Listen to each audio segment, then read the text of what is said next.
দুঃখজনক হলো সাতক্ষীরার মতো জায়গায় কলারোয়াতে মডেল মসজিদের সামনে মেলা বসেছে, আর কপতি নায়ক নায়িকা আমার দেশের যুগলেরা মডেল মসজিদে যেয়ে সেলফি তুলে পোস্ট করতেছে, টিকটক বানাচ্ছে, রিলস বানাচ্ছে আপনার কলারোয়ায়। দেখেছেন আপনারা? এগুলো কি সহ্য করার মতো?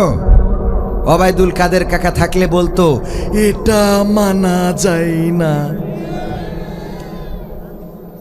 ঠিক না বে ঠিক? আর আমাদের বলতো এখন এমন হবে কেন?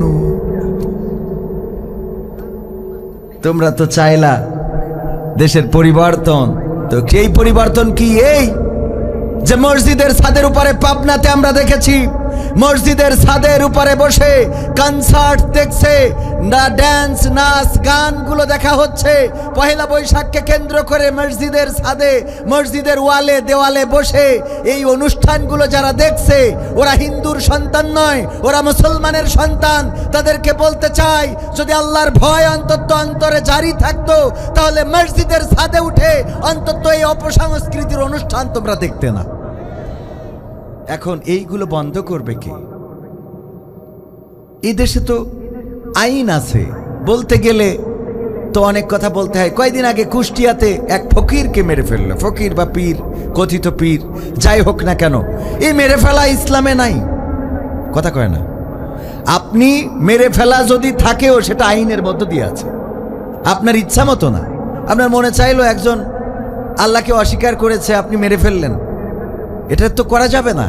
আপনি আইন দিয়ে করেন। 3 বছর আগে কি বলেছে, 3 বছর পরে সেই মানুষের হেদায়েত হইতে পারে না, পারে না। ওমর রাদিয়াল্লাহু আনহু তরবারি নিয়ে মাথা কাটতে গেল, কার? বিশ্ব নবী সাল্লাল্লাহু আলাইহি সাল্লামের। ওমর রাদিয়াল্লাহু তাআলা আনহু মুসলমান হন নাই, মাথা কাটতে গেলেন।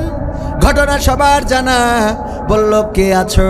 ওমরের নবী মুহাম্মাদের মাথা কাটতে পারবা?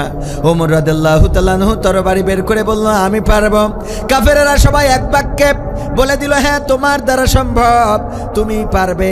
কেউ বলে নাই যে ওমর তোমার এত সাহস নাই, তোমার এত পাওয়ার নাই। আমাদের দেশে যদি কেউ কিছু করতে চায় চেয়ারম্যান ইলেকশন করবে, যদি বলা হয় কে ইলেকশন করবা, কেউ দাঁড়াইলে বলবে তোর তো জনপ্রিয়তা নাই বয়, ঠিক না বে ঠিক? আরেকজনের বলবে তোমার তো টাকা নাই, আরেকজনের বলবে তোমার তো সাহস নাই।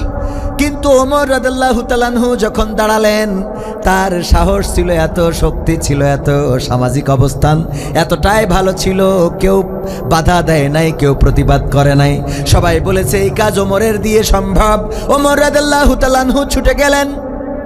যাওয়ার পথে ঘটনাগুলো জানা, শুধু স্মরণ করিয়ে দিই ইবনে নাইমের সাথে দেখা। ইবনে নাইম বললেন কোথায় যাও ওমর? বলল নবী মুহাম্মাদের মাথা কাটতে যায়। বলল কেমনে মাথা কাটবা, তার তোমার এত শক্তি সামর্থ্য কি আছে? বলল দেখো আজকে আমি করতে পারি কি না পারি।